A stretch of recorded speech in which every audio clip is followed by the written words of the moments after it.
100% grant asosida umuman pul to'lamagan holda Finlight Buxgalteriya Akademiyasida chuqurlashtirilgan ta'limni 7 oy davomida olishingiz mumkin. Tekin 1 so'm pul bermay. Xorazmchalar ayting, mut deng. Mut matematikani zo'r o'rgansangiz yosh vaqtingizda kelajakda siz Rasm ham chizib berasan diysiz. xohlang ishlatib beradi. Rasm matematika 17,5 million dursa deydi hozir. Bir atani aytadi.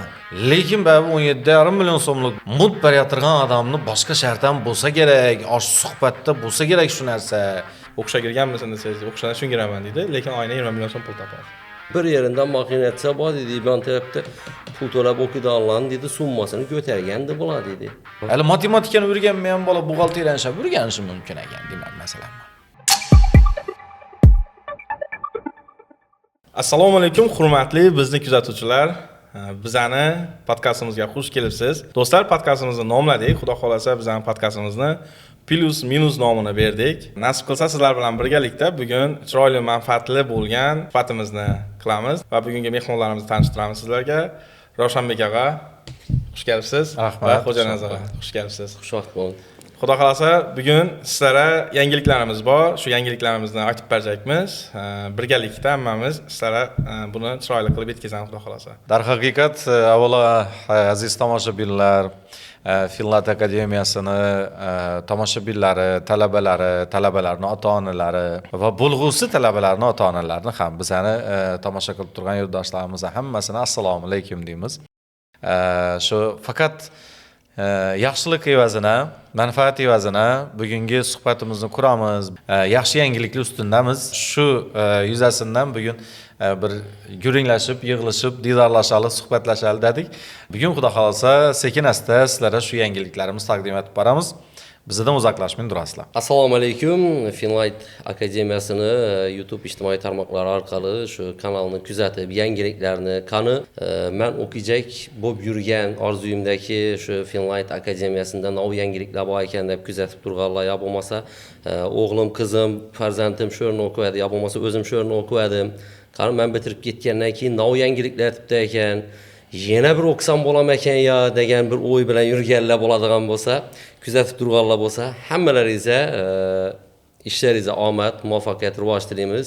Qaysi lokatsiyada tinglashlaringizdan, ko'rishlaringizdan qat'iy nazar, plus minus podkasti sizlarga shu nera borsangiz-da mayoq bo'lsin, yo'llaringizni yaratadigan chiroq bo'lsin, manfaatli bo'lsin.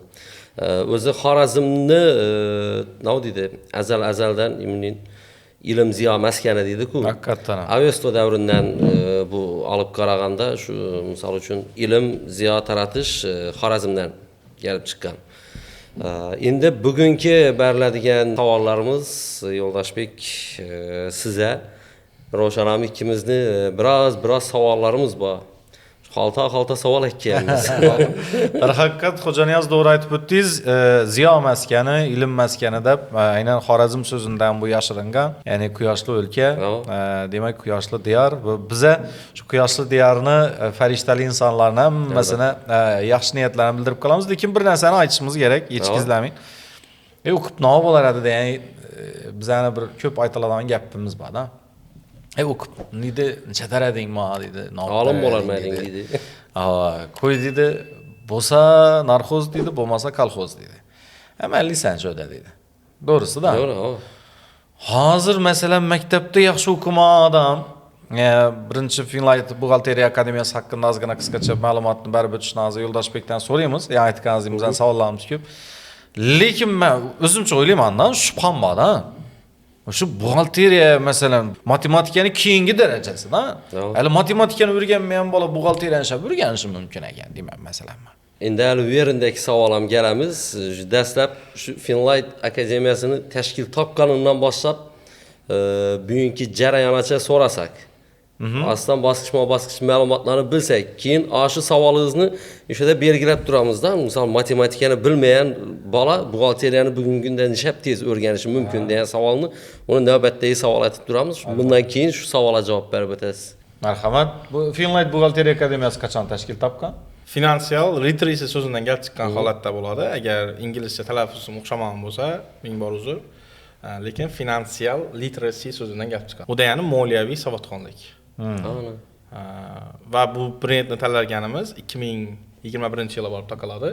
2020-yil aynan oktyabr oyida tanlangan va o'zi tashkil topgan ham aynan shu sanada bo'lgan. 7-oktyabr sanasida tashkil topganmiz. 2020-yil 7-oktyabr. Maqsadimiz o'zi boshidan tushuntirib beraman, to'liq anglatib. Finlandiya akademiyasini ochishdan maqsadimiz aynan o'zimdan gap chiqqan holatda men buxgalteriyani Daharda o'qiganman. Aynan Toshkent davlat iqtisodiyot universitetini bitirganman, shu tarafda o'rganganman buxgalteriyani. Undan amalda bizada kompaniyamiz bor, dadamning kompaniyalari bor. O'sha yerda dadamni xodimi bo'lib yordam berib yurganman. Qo'lda ishlaysiz shunda. Buxgalteriyaning ichida yurganman, ozgina qarashib, dokumentatsiya tushunib, shartnoma nomi, shot faktura nomi tushunib yurganman. 2016-yillarga borib taqaladi bu narsa. O'sha 2016-yillarda akam aytgan, "Bolam, dokumentatsiya ishlarini tushunmasang bo'lmaydi. Tushunishing kerak" degan. Shu vaqtida buxgalterlarimiz bo'lar edi. Va shular menga, bu shot faktura, bu ishonchnoma deb o'rgatganlar menga. Shu 2016-yilda boshlangan asosiy faoliyat. Keyin asta-sekinlik bilan kelib, o'sha 2017, 18, 19-yillarda Toshkent shahrida o'qib yurgan vaqtimda aynan buxgalteriyani o'rganish o'zimda ishtiyoq paydo bo'lib, Toshkent davlat iqtisodiyot universitetidan o'qidim va qo'shimchasini kursga borib, aynan Finlandiya akademiyasiga o'xshagan kursga borib, shu yerdan ta'lim oldim. Va shuni oqibatida men buxgalter bo'lib, keyin uni bitirib, Xorazmga qaytgan vaqtimizda aynan Glasspro kompaniyasiga ishga keldim va o'sha yerda keyin biza asosiy buxgalterlik ishlarimiz boshlandi. O'zbekiston cho'rnidan beliga o'tgan davrga o'xshab ketadi. Nechun? Chunki biz avval qog'ozbozlikda edik. Keyin 2019-yilda biza elektron tizimi. Ya'ni shu vaqtdan to'g'ri keladi va men aynan shu avlod bo'ldim, yangi avlod buxgalteriya bo'ldim. Aynan Glassproda ishim faoliyatimni boshlaganman. Shu yerda keyin buxgalteriyadan shogirdlar chiqarganmiz. Keyin dadamiz aytgan, og'amiz bor yerda, Ulug'bek, dadamning ismlari Umorbek. Shular aytgan, "Davay Yo'ldoshbek, o'rgatmasang bo'lmaydi. Shogirdlarni chiqarish kerak" degan. Xo'p, shogirdlarni chiqaramiz. Shu yerda noldan tayyorlab boshlaganmiz. Ya aytajakingiz, qoradan oqa o'tdi deganingiz, ya'ni shu cho'tda ishlar edilar-ku avval. Ko'rganmiz akalarimiz, masalan, uyda hisobot ishlab o'tirgan vaqtida cho'tda ishlab o'tiradilar, qog'ozda yozib o'tiradilar. Bular hammasi elektron variantda o'tganini nazarda tutib o'xshaydi, значит, Yo'ldoshbek. Va hozirgi kunda hamma narsa demak elektron tarzda hal qilinadi. Elektronik bo'lib ketdi. Bizani saytlarimiz, ko'p dokumentatsiyalarimiz hammasi hujjatlar almashuvi ham qog'oz variantida bo'lgan. Masalan, Xorazm viloyatidan yuk chiqishi uchun deylik biza endi shu vaqtdagi bo'lgan voqealar Andijondan biza yuk kerakmiz. Xorazm pul o'tirdi menga. Bankda o'tirib bilasan. Shu vaqtdan o'tirib bo'ladi. Lekin dokumentatsiyasini yapmasangiz, dokumentini bu kompaniya, Andijondagi kompaniya bank tarafi tovarni yubormaydi-da. Shot fakturasini ilib bermazlar. Shot fakturasini bu ilish uchun ishonchnoma kerak. Oho. Xorazmdan mashin chiqadi, yo'l mashin, Toshkentga keladi, ishonchnoma gatir yo'lda. Qog'oz bilan. Qog'oz bilan ishonchnoma gatir. Keyin Toshkentda og'am kutib oladidan Andijonga yuboradi keyin. Chunki Xorazmdan to'g'ri Andijonga yo'q-da mashin. Keyin Andijonga boradi, Andijonda bizani shofyorimiz kutib o'tiradi. Necha kun vaqt ketdi? 2 kun. Shu narsa hozir 10 sekund. 1 minutda, yo'q, inson yuboradi uni baribir. Yo'q, baribir. Endi o'rtadagi vositachini yo'q, yetkazib beruvchi. Taksi puli yetaradi. Hozir shu 1 martalik taksi pulini hozir 1 oy ishlatamiz biz. Hozir platformalar bor, Didox platformasi bor, Soliq servis degan platformalar bor. Shular orqali biz dokumentlarni elektron shaklda qilamiz. Va o'sha narsaga tushunish qiyin bo'ldi-ku boshida. O'zi hamma ishda shunday emasmi? Xuddi shu davrda to'g'ri keldi-da. Odamlar tushunish qiyin bo'ldi, men ham galishim bo'ldi. Keyin dara o'rganishlikdan buxgaltergalar, lekin buxgalter yo'q bozorda. Taklif etamiz, ular tushunmaydi. Keyin o'rgatishimiz kerak dedikdan qaror qabul qilib, akamlar aytdi, "Davay o'rgat", yana xonasini dedi, o'rgatib boshladik shu yerda. Shu bilan bu biznes aylanib ketib qoldi. Demak, boshda zarurat bo'lgan. Shu buxgalteriya zarurat. Zamonaviy shu sohani o'zlashtirgan yosh kadrlar zarurat bo'lgan. Keyin qarasalar, haqiqatda yaxshi ish, samarali ish, manfaatli ish. Buni davom ettiradi degan maqsadda, demak, keyin bu biznes aylangan. Shunday. Hozirgi kunda Xorazmda moliya va buxgalteriya bo'yicha eng chuqurlashtirilgan tartibda o'rgatiladigan maskan sifatida donilganmiz Finlight akademiyasi. Shu tartibda moliya va buxgalteriya sohalarini chuqurlashtirilgan tartibda o'rgatamiz. Qoyil Chuqurlashtirilgan. shu voqadan ko'p odam bitirgandir endi bu yerdan. Havo bitirdi. Hozirgi kunda 300 dan ortiq bitiruvchimiz bor. Aynan bizning sertifikatlarimizni qo'lga kiritgan. 10 mingdan ortiq o'quvchilarimiz bir martalik va ko'p martalik o'qiganlar bizda. Onlayn darslarimiz ham bo'lgan. Havo bir kunlik darslarimiz ham bo'lgan masalan. Soliq bo'yicha yangiliklar chiqdi. Biza bir kunni qo'yamiz, shu bilan dars beramiz. Ma'lum bir tema asosida shu misol soliq yangiliklari bo'yicha deb turib Bir kun dars beriladi.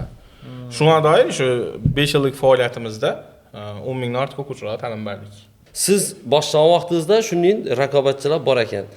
Shularni dersine raqobatbardosh bo'lib bilaman degan ishonch bo'lganda sizda. Biz boshlagan vaqtimizda aynan yo'q edi.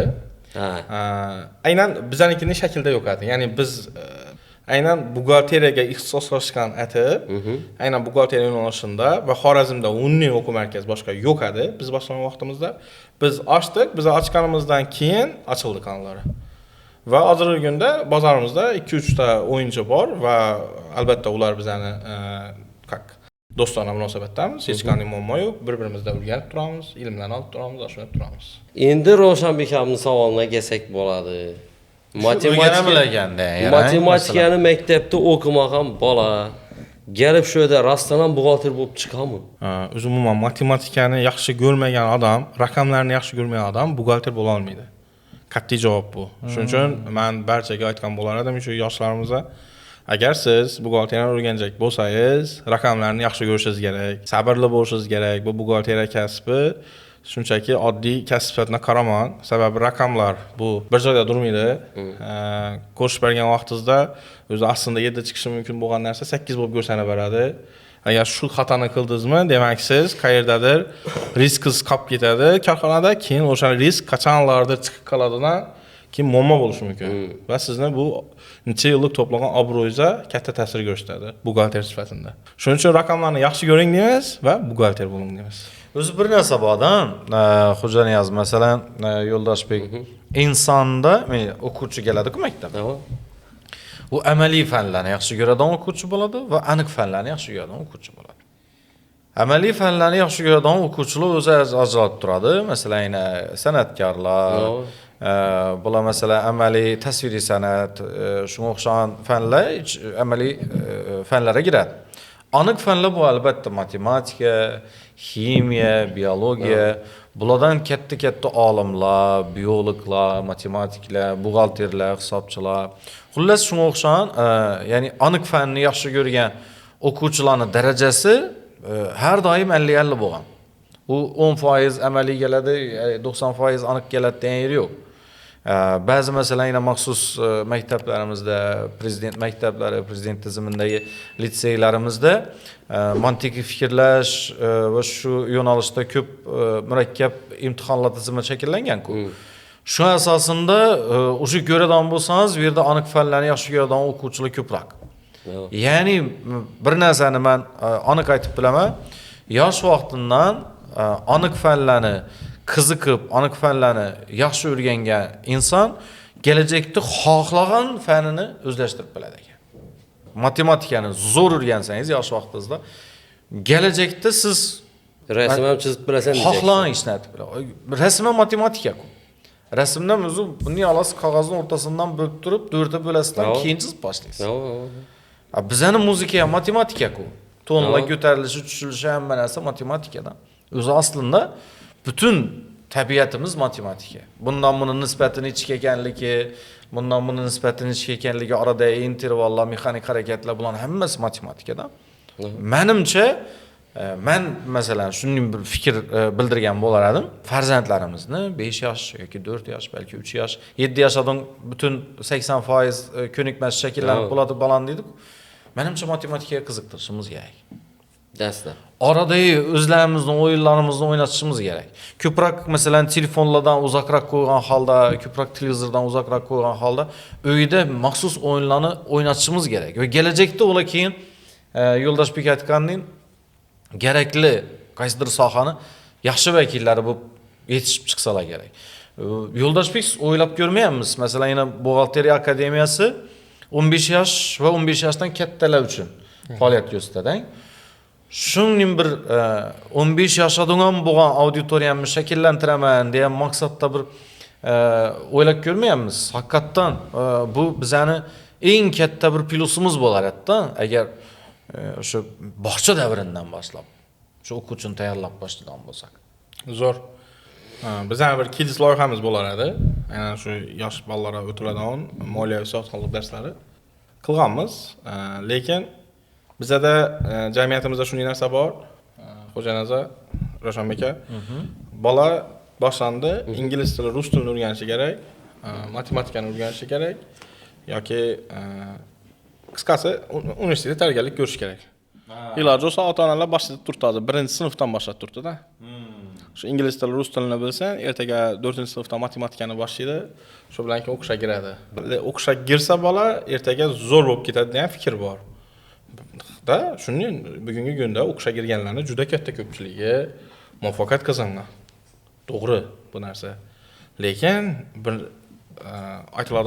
aytilmaydi hech yerda bu gap o'zi aslında aytilmaydigan gap ham bor. Ularning orasida muvaffaqiyat qozonmoqlar ham bor. Ya'ni u degani muvaffaqiyat qozonmay turib, ban tarafda u oshpaz bo'lgan. Eng zo'r oshpaz borsangiz, o'qishga kirganmisiz desangiz, o'qishdan shunga kiraman deydi, lekin oyna 20 million so'm pul topadi. Ko'rganmisiz shunday oshpazlar bor? Bor. Taniysiz? Men taniyman mesela shaxsan o'zim. Oyna 20 million so'm topadi, o'zining ishchilari bor, ishlatib turibdi, как положение bir to'yga borganda 4-5 million so'm ketmaydi. Eng kami mizini ketgani 2 million so'm bilan ketadi bir to'ydan. Oyda 15 to'yi bor uni. Shogirdlar bir 15 million bersa 15 million o'zidan qolib turibdi. Mashina bor, hamma narsasi bor, ishlatib turibdi, normal hamma narsasi joyida. Masalanda, u degani men no deyapman va bizlarni kuzatib o'tirganlar ham aytishakman shu gapimni. Kasb bilan inson kelajagini quradi. U kasbni yo'lini tanlash, qaysi kasbni yo'lini tanlash o'zining qo'linda. Masalan, universitet bilan bog'lab kursa bo'ladi u narsani. Masalan, men universitet bilan bog'lab qurganman. Hech qachon afsuslanmayman bu narsaga men. Men universitetga o'qishga girmasam, o'sha Toshkent davlat iqtisodiyot universitetiga o'qishga girmasam, birinchi men bu yerga Urduga kirganman. Urganch davlat universitetida 1 yil o'qiganman. O'sha girmasam, men Toshkent davlat iqtisodiyot universitetiga girmagan bo'lardim. Bir-biriga bog'liqda bu narsalar. Keyin umuman girmasam, Toshkentga ketib men buxgalteriyani o'rganmagan bo'lardim. Toshkentga ketib buxgalteriyani o'rganmasam, bu yerda sizlar suhbatlashib o'tirmas edik. Ya'ni biza dunyoviy ilmimizdan gap chiqqan holatda shu narsani aytib bilamiz-da. Bu yerda suhbat bo'lmas edi. Tushunaldan Yo'ldoshbek hozir masalan men sizni fikringizni eshitib turib bir narsaga hayron qoldim. Birinchi oshpazni misol keltirdingiz, u hech yerda o'qimagan. Ya'ni haqiqatdan ham o'ylab qaraydigan bo'lsak, bolalarimiz hali maktabga borib boshlagandan ularga institut tayyorlab boshlaymiz ekan. Shu institutga girsa, universitetga girsa zo'r bo'lib ketadi degan fikr bo'ladi ekan. Bu fikringiz haqiqatda to'g'ri. Va kerak bo'ladigan bo'lsa, institutga kirmagan holda ham diplom bo'lmasa ham yaxshi tirikchilik etib yurgan kasb xodimlarini ko'rsatdingiz. Ya'ni institut vojni emas, kasb vojni ekanligini o'zingizning misolingizda orqali darajalar bir xilda. Lekin ikkinchi so'zingizning ikkinchi bosqichida aynan o'zingiz agar Norxo'za institutga girmagan bo'lganingizda bu hozirgi darajada bo'lmasligingizni, buxgalteriya akademiyada Toshkentda o'qimasligingizni aytib o'tdingiz. Demak, buni qaysisi ko'proq og'ir bosib turibdi sizning hayotingizda? O'qigan yaxshimi, o'qimagan yaxshimi? Yo'q, men tushundim. Men hozir kuzatuvchilardan shu savol paydo bo'lishi mumkin. Shunda qaysi tarafini olish kerak buni? O'qish kerakmi yo o'qimaslik kerakmi degan narsa paydo bo'lishi mumkin. Agar jamiyatimizda shu universitetlarimizning orasida qaysi universitetda o'qish qat'iy nazar ma'lum bir kasbning egasi bo'lasiz, o'zingiz maqsadingiz bor va o'sha universitet sizni shu kasbga yo'naltirib biladi, qo'lidan keladi. Tanlang shu universitetga, giring, shu kasb egasi bo'ling deymiz. Ko'zingiz yetmay turibdi. Shu universitetga girsangiz, shu kasb egasi bo'lib bilmaydi. Ko'zingiz turibdi, bordi, yo'q, bu universitetimda men u ishni bilmayman. Shunchaki diplom uchun topshirmanglar degan g'oyani ilgari surjayman. Shu narsa menda bo'lgan shu narsa. Rostdan. Institutga girjakda tayyorlanasiz-ku, podkurs boriladi. Ona tili adabiyotdan tayyorlanganman, yaxshi o'qigan, maqtanish emas, ona tili adabiyotdan yaxshi tayyorlanganman.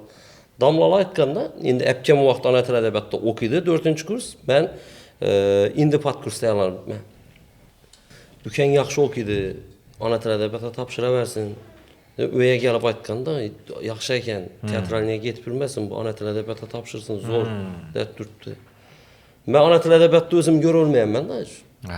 Bilaman, do'shto 36 savol tushsa, shuni 30'ini, 32'sini bo'lmasa ishlayman 30'ini. Lekin Aryan kelajakni ko'rib bilmaysan, ya aytganingizdek. Shu baribir shu teatralniy institut deb, shu san'at instituti deb, shu hozir aytganingizdan keyin ha deb o'tirdim-da. Bizda 3 ta yo'nalish bor. Bizda matematika, ingliz tili tayyorlanganmiz. Keyin 3-blokimiz ona tili adabiyot bo'lgan.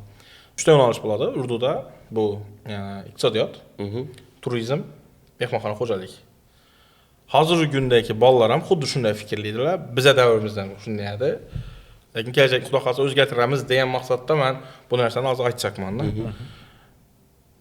Agar bilimiz o'rtacha bo'lsa, turizmga topshir deydi. Bilimiz past bo'lgan bo'lsa, mehmonxona topshir deydi. Bilimiz zo'r bo'lgan bo'lsa, iqtisodiyot topshir deydi. Shunday narsa bor edi. Men o'ylanar edim, axir men kasbli bo'lishim kerak emasmi bu yerga kirishga. 17 yoshli Yo'ldoshbek shu narsaga aqli yetishmasa, to'g'risi, ochiqcha gaping. Qaysi kasb egasi bo'lishini ham o'ylanib ko'rmagan. Keyin universitetga topshirganlar orasida suhbat olib borgan vaqtda, ularning maqsadlari bor ekan. Navoiy maqsad deydigan bo'lsangiz, bir sayt turibdi men. Navoiy kam metallurgiya. Sho'ra boraman men. Shu aniq maqsadi bor. Navoiy kam metallurgiya boraman dedi.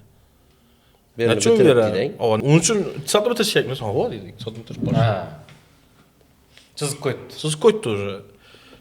Keyin mendan so'radilar, "Sen ne Yo'ldoshbek?" dedilar. Keyin men aytdim, "Axir men bilmayman" desam, "Sen kallang ishlaysan, ha? Biydan ishlaysan, o'zingga uyingda yuravermaysanmi?" Keyin shunda o'ylanganman, nechun shuni, nechun bizning o'qituvchilarimiz shuni degan o'zi aslida, ya'ni universitetga girsang bo'ldi degan.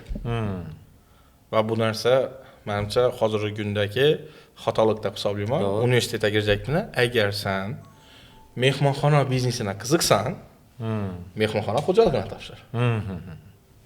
Yo'q, sen turizmga qiziqasan. Ertaga chet davlatdan odamlarni kelajaksandan O'zbekistonni aylantirib yana yerjaksan, o'sha tur operator deymizmi uni, tur agent deymizmi uni. Ya'ni shunday inson bo'lasan. Bu turizmga qiziqish kerak. Turizmni rivojlantirish uchun ishlash kerak. Yo turizmni qaysidir bir yo'nalishini ishga kirishakdir. Shuning uchun turizmni o'qish kerak. Yo iqtisodiyot, davlatda iqtisodiyot vazirligida ish bor, shura girjaksan ishga. Yoki-da iqtisodchi bo'lasan. Biz shart turibmiz, iqtisodchi bo'lmasak ham, ertaga buxgalter bo'lsak ham iqtisodiyot yo'nalishini topshiramiz. Ertaga tadbirkor bo'lsak ham iqtisodiyot yo'nalishini topshiramiz. Ertaga biz taxsischi bo'lsak ham iqtisodiyot yo'nalishini topshiramiz. Nechun o'zimizning fikrimiz bo'lmaganimizda iqtisodiyot yo'nalishi hammada ishlab biladi degan fikr bor. Bankga ishga kirsak ham iqtisodiyot yo'nalishini topshiramiz. Lekin bank yo'nalishi turibdi bunda. Lekin qaysi yo'nalishni topshiramiz? Iqtisodiyot. Buxgalter yo'nalishi turibdi bunda. Iqtisod topshiramiz. Universitetda domla bo'lib qolib ketsak biz iqtisodiyot nazariyasi bo'yicha. Uning uchun ham iqtisodiyot yo'nalishini topshiramiz. Lekin bunda pedagogika yo'nalishi bor. Iqtisodiyot pedagogika yo'nalishi bor-da. Tushunmagan holatda shu ishlarni qilganmiz va men ham xuddi shu ishni qilganman. Masalan, men o'zim shaxsan iqtisodchi bo'lishni xohlaganman, sababi og'am iqtisodchi, men ham iqtisodchi bo'lishni xohlaganman. Og'am biznesdan ketganman-da men. Og'am tadbirkor, men ham tadbirkorman. Ham buxgalterman. Aynan hozir tadbirkor bo'ladigan inson ham buxgalteriya topshirib turibdi deganingizda, hali insonda bir lampochka yanadi-ku. Hozirgi kunda men shu narsani bilaman. Siz shu narsani o'zaro suhbatlarimizda ham ko'p aytgansiz. Tadbirkor bo'lajak inson ham buxgalteriyani bilishi kerak deb. Yo'q, u narsa to'g'ri. Bu narsa lekin haqiqatdan men o'zim kuzatib keltirman, dim yaxshi ishlangan narsa ekan. Ya'ni keling oliy ta'lim sohasidan aynan bizning buxgalteriya sohamizga keladigan bo'lsak, buxgalteriya bu kasb. Yo'ldoshbekni qilayotgan ishlarini ma'qul yuraman. Nechun ko'pchiligini 300 odamga sertifikat berilgan-da. 300 odamga sertifikat berilib, u bitirgani u. Bitirib bilganida, o'qishi girgani bir 600-700 bo'lsa kerak. Undan ko'p bo'lmasa agar. Endi qarang, 600-700 ham 2 oyda ketadi-ku. İmtihonlarni topshirib olmaydi, nagruzkaga chidolmaydi, bu yerda chuqurlashtirilgan tarzda o'tiladi har bir dars. Nechun men o'zim ham o'qiganman-da 2 oy. Men ham 2 oyda ketganman-da. Arayan bo'lma. Yo'q, men vaqtim bo'lmagan, lekin darsda shu darajada qiziqarli bo'lgan. Mas'uliyat yaxshi bo'lgan. Lekin bir narsasi bor. Shu 2 oyda ham men o'rgangan narsalarim hozirdan oldimdan chiqib keladi. Ya'ni men buxgalteriya sifatida hech kim bilan masalan hech qaysi korxonani buxgalteriyangizdan deb ishlab bilmayman, u aniq. Lekin o'zimni korxonamni, o'zimni tashkilotimdagi buxgalteriya ishlarini tushunadigan darajada shu 2 oyning ichida keling men boshqa sohani vakili bo'lsam ham shuni o'rganib boqaman, shuni xabarim bo'lgan. Ya'ni bu yerda o'rgatilib turibdi, kasb o'rgatilib turibdi. Bu rasmiy umr davomida insonni qo'lidan ushlab ketadigan narsadan, hamma vaqt oldindan chiqadigan narsa. Aynan hozirgi kunda Yo'ldoshbek bir yaxshi ish qo'libdilar. Ezgulik yo'li ta'lim granti loyihasini yuzaga olib chiqibdilar. Ya'ni bundan ishlatish mumkin desa, yurtdoshlarimiz birini yaxshilab eshitinglar. 100% grant asosida umuman pul to'lamagan holda Finlight Buxgalteriya Akademiyasida chuqurlashtirilgan ta'limni 7 oy davomida olishingiz mumkin. Tekin 1 so'm pul bermaydi. Bu imkoniyat. Xorazmchalar ayting, mut deng. Mut. Endi sho'rina kelsak, ezgulik yo'li ta'lim granti loyihasi bu kimlar uchun amal qiladi? Ezgulik yo'li ta'lim grant haqida boshda aytib o'tsak, aynan birinchi bo'lib biza 2022-yilda amalga oshirganmiz. Bu avvalan bo'lgan. Avvalan bo'lgan. 40 nafar o'quvchini 100% grant asosida qabul qilganmiz 2022da. Keyin 2023-yilda bo'lgan. Har doim shu Ramazon oyi munosabati bilan qilganmiz. Ravshanbek aka o'zingiz reklamasini tushib beradingiz-ku 2024-yilda. Ramazon oyida qilinadi. 2024da ham qilindi. Endi bir ma'lum bir sabablarga ko'ra 2025da qila olmadik. Lekin men xudo xolasa 2026da qilish nasib qilayotir. Sizlar aynan e'lonni berayotirsizlar. Endi maqsadimiz nima bizani? Aynan grant loyihani qilishdan maqsad yil davomida biz o'qitamiz. Bu yilgi grantimizda 30 nafarni olacakmiz. Aynan Urganch filialimizda Hazar Respublikasi Finlight Akademiyasining filiali bor. U yerda 36 nafarni o'quvchini qabul qilyapmiz. O'yinli hisobda 66 ta 100% grant asosida o'qitiladi, xudo xolasa. Hozirgacha biz grant loyihalarini qilganmiz va bundan keyin ham xudo xolasa qilamiz. Shu Alloh taolo kuch-quvvat berib tursa, yanımızda dursayızlar birgalikda. Albatta. Qilib boraveramiz. Endi shuning savobli ish, albatta buni hammamiz bosh qo'shamiz, chunki buni ko'proq odam bilishi kerak. Masalan, bir narsa borda, yaqinda yana bir yaqin do'stim o'zini tashkilotiga bir xodim kerakligi uchun shuning Telegram guruhlar bor ekan, hozir e'lon berasiz ekan. 5 kun davomida telefoni dingani yo'q. Ha desa shu darajada ishga tashna, mehnatsevar yurtdoshlarimiz ko'p ekanki, telefon turibdilar. Men shu ishga borsam bo'laman. Bo'ldi, ishni ishlatib bilasam desa, yo'q, o'rganaman deydi, borib deydi. Borib o'rganaman. Borib o'rganaman deydi. Endi bu ya'ni do'stimiz shu narsani ololmaydiribdi. Nechun men mutaxassis kerak, to'g'ri tushuninglar deb to'g'ri tushuntiribdi. Lekin aytajakim, bu yoqda shu darajada o'rganishga tashna, ilmga tashna, ertang bir sohani o'rganib qo'yib, shu sohaning arkasidan pul topishni istagan yurtdoshlarimiz ko'p-da. Shu yurtdoshlarimiz ham bu narsani aytib, donishtirib qo'yadigan bo'lsak, oddiy kelib turib, test ishlab berib turib, 100% grant asosida o'qisa, o keyin ertang bir idora tashkilotini buxgalterni ham bilasizmi, u yoshligidan keyin turadigan odam bu. Zam direktorlar xonada kutib tursa duratda buxgalteriyani qabul qiladi. Muokara dedi, shatding bu pulni dedi. To'g'ri kelib ketadi. Yoshligida kim boradi, men bir ishim bor edi, hozir qo'l qo'yib chiqing dedi. Hamma turaveradi keyin buxgalter kirib kelsa. Shuni yeri borda, ham masalan yaxshi oylik olinadi. Keling shuni biza podrobniy so'rab olaylik. Ko'proq yurtdoshlarimiz buni tushuntiraylik. Aynan bugun biza shuning uchun keldik. Bu loyihani ko'proq insonga taqdim etaylik. Ko'proq inson gelsindan shu testda qatnashsindan o'tib olsin. Ro'zani nima qoldi? Bir 10-15 kun 2 hafta qoldi. Barsindan shu ro'za oyinda masalan kelib turib o'qishni boshlab bersin. Inshaalloh bizdan ham shu xayra bir namizda esa, xizmatimizda esa biz bundan faqat xursand bo'lamiz.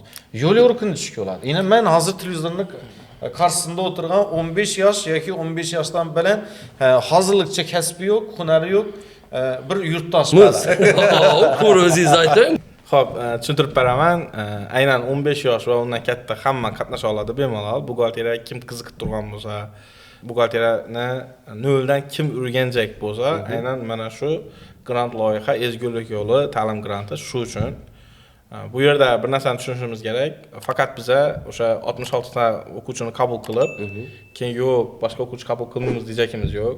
Bu yerda 100% grant, 50% grant va 40% grantlar ajratilgan. Biz har yili qilganmiz bu narsani va har yili bizda qabul bo'ladi. Bu narsa aytdim-ku, ma'lum bir sabablarga 2025 da qilmadik, lekin shuni 2026-yilda shu aybimiz yurish maqsadida ko'proq grant ajratdikna. 30 ta grant Urganch filiali uchun, Xazarovsk uchun 36 ta 100% grant. 100 ta 50% grant va 100 nafar o'quvchiga esa 40% grant ajratganmiz, xudo xolasa. Undan tashqari yana bor. Undan tashqari yana bor ekan axir. Maqsadimiz nomi, maqsadimizdan aniq konkret tushuntirali. Hozir bizdan buxgalteriyani so'rab turgan yoshlar, ya'ni tadbirkorlar juda ham ko'p. Va o'sha tadbirkorlarga biz buxgalterlarni yetishtirib berishimiz kerak. Buxgalterlar ish ko'p. Ya'ni ish ko'p deganimning isboti bilan korxona ochib turibdi kunda va u yerga buxgalter kerak. Va faqatgina buxgalterni o'rganadigan odamlarni biza kelajakda qurib buxgalter kasbini egallaydi deb qaramasligimiz kerak. Nechun sababini tushuntiraman. Men buxgalteriya ilmini bilganligim uchun korxonamni yaxshi hisob kitobini yuritaman. Ya'ni kim biznesmen bo'lacak bo'lsa, kim yaxshi tadbirkor bo'lacak bo'lsa, kim kelajakda o'z ishini mutaxassisi bo'lacak bo'lsa, aynan buxgalteriyani ilmini bilib qo'ysa, ertaga o'sha kasbkorlikda kerak yo'q qoladi baribir. Shuning uchun bizani o'rgatjak bilimlarimiz ham aynan chuqurlashtirilgan tartibda o'rgatganimiz bilan ham ertang 15 yoshli bola kelib o'rganib qo'ysa, ertaga 24 yoshindami, 25 yoshindami o'sha kasbni ortidan normal daromad ko'rishi mumkin. Aynan o'sha kasbni egallamasa ham boshqa yo'llar bilan ham daromad ko'rishi mumkin ekan. Sababi bizani bitirganlarning ko'pchiligi rahbar lavozimda ishlab turibdi hozirgi kunda. Lekin buxgalteriyani bilgani unga yaxshi foyda beradi. Ya'ni o'quvchilarimizni o'zlari aytganmizlar u narsani. Nechik bo'ladi yana? Kelib shu 100% yoki 50%. Xo'p, tartibini tushuntiraman endi. Tartibi birinchi navbatda biza onlayn ariza qoldirishimiz kerak. Va onlayn ariza qoldirganimizdan keyin biza telefon atamiz ularga. Onlayn ariza uchun bir link ishida qoldirib o'tadi. Va opsiyatsiyasida qoldirib ketamiz. Shuraya girsangizlar bo'ladi hozir YouTube'da. Va eng asosiy yeri telefon nomerlarimiz bor. Telefon nomerlarimizga aloqa chiqib bemalol bog'lansangizlar bo'ladi. Keyin telefon atamiz ularga. Telefon atganimizdan keyin imtihon kunini aytamiz. Masalan, imtihon kuni har kun tashkil etiladi. Ertaga masalan soat 11 da bor. Uni ertangi obeddan keyin 3 ga qo'yib qo'yamiz masalan. Ya'ni odamlarning vaqtini inobat qilamiz. Keyin biz ham 30 dona grant ajratdik-ku. Masalan, 19-20 dona test to'g'ri ishlasa, 100% grant tutsa talabgor shu bo'ldi. Necha savoldan? 20 savoldan. 20 savol beriladi. Ishlasam, 20 ta savol beriladi. 8-sinfgacha bo'lgan matematika programmasidan va undan tashqari IQ test beriladi, mantiqiy savol beriladi. Ana endi shu testni 20 dona testni 30 minutda ishlab 19-20 dona to'g'ri ishlasa va o'sha insonni biza 100% grantga talabgor etamiz. Va ikkinchi bosqich boshlanadi va suhbat asosida qabul qilamiz. Endi shu 20 savolni hammasi matematika bo'ladimi yo shunda aytganingizdek mantiqiy savollar hali ikkisi hammasi aralashib. Ya'ni bu galatdan faqat 20 savolni yechadi. 20 savol. Matematikaga aloqador savol baribir. O'sha mantiqiy fikrlash IQ deganimiz ham shu baribir matematikaga aloqasi bo'ladi ekan. Shunda shu matematikaning davrakida olinadigan savol bo'ladi ekan. Tayyorlangan vaqtimizda novillada imtihon bo'ladi ekan deymiz-ku. Ona til adabiyot tarix deydi. Bo'ldi, значит biz shunga tayyorlanishimiz kerak deymiz-ku. Yurtdoshlarimiz ham tayyor shpargalka qo'lina beradi deymiz-da. Ular yechib kelanmen, ha, falonni yechaman ekan deb gasillar-da. Shu matematika 8-sinfgacha orasida IQ test ham bo'ladi va mantiqiy savol ham bo'ladi. 19-20 to'g'ri javob topganlara mutlaqo bepul 100% grant sohibi bo'lishadi. Lekin bir joyi bor, suhbat ham bo'lib o'tadi. Nechun degan savol. 50% grantda 16, 17, 18 to'g'ri javob topishi kerak. Shunda 50% grant sohibi bo'ladi va ular bilan ham suhbat bo'ladi. Keyin 40% grantda 12, 13, 14, 15 topishi kerak. Ular 40% grant sohibi bo'ladi va ular bilan ham suhbat bo'ladi. Suhbat asosida qabul qilamiz. Keyin 11, 19 ishlaganlar qabul qilinmaydi. Va nechun qabul qilinmaydi degan savollarga javob berib o'tali. O'sha yuqorida biz gaplashdik masalani, matematikani bilgan buxgalter bo'lish ehtimoli yuqorida. Qiziqishi bo'lishi kerak. Bilishi kerakda. 12 test ishladi degan gap 20 dan bir 60% natija ekanda. Dan shuni orasida bir danasi 19 ishak qo'ydi. Keyin shuni men suhbatda taklif etaman. 90% o'tdi bu уже. Aniq oldi bu grantni уже. Suhbat undan qiyin bo'lmayacakmanda. Shartnoma shartlarida aytiladi, siz 100% ders egashingiz kerak, ava. Darsni o'gaysiz bilan vaqtini ishlashingiz kerak. 100% grant o'tadir-ku, shartlarimizni qo'yib turibmiz. Hava. Agar shuni aytmaydigan bo'lsangiz, 100% grantingiz go'yadi deb aytiladi. Shartnomaga rozi bo'lish kerak. Bo'ldi. Deyarli 17 million so'mlik kursni bepul olib turibdi. Darslar har kun bo'ladi. Darslar haftada 3 kun bo'ladi. 3 kun. 3 kun 2 soatdan. Lekin bizda support o'qituvchilar bor, ular har kuni. Ya'ni har kun kelib biladi-da. Ana endi qarang, birinchi imtihonda birdan o'tdi-ku, 30 dan 29 ga tushdi endi bu. Oldi axu. Ujush ham kamayib boradi. Ya'ni u degani imtihonga nechalim kech qatnashsangiz, o'tish ehtimoliniz kamayib boraveradi. Ey, tezlashinglar. Boshlandimi? Ya'ni ertaga o'zi birinchi imtihonimiz, mana shu oy do'linchali imtihon bo'ladi, xudo xolasa. Hali sizlar shu ariza bermagan bo'lsangizlar, hozir podkastning ish o'rnida pauza beringlardan ariza beringlar onlayn. Ana keyin Aryan terapini gaplashaveramiz. Haqiqatan ham men shu aynan hozir fikrlar yaxshi taqdim etildi, lekin baribir tanqidchi ota-ona sifatida men bu hozir perdachamizni, podkastimizni chetdan kuzatib turibman-da. 17,5 million dursa deydi hozir. Bir ota-ona aytadi-da. 17,5 million so'mlik kurs ekan bu deydi. Demak, bunga deydi o'qituvchiga oylik to'lanadimi? To'lanadi. Shu buxgalteriya akademiyasi tashkil etilgan yer arenda puli to'lanadimi? To'lanadi.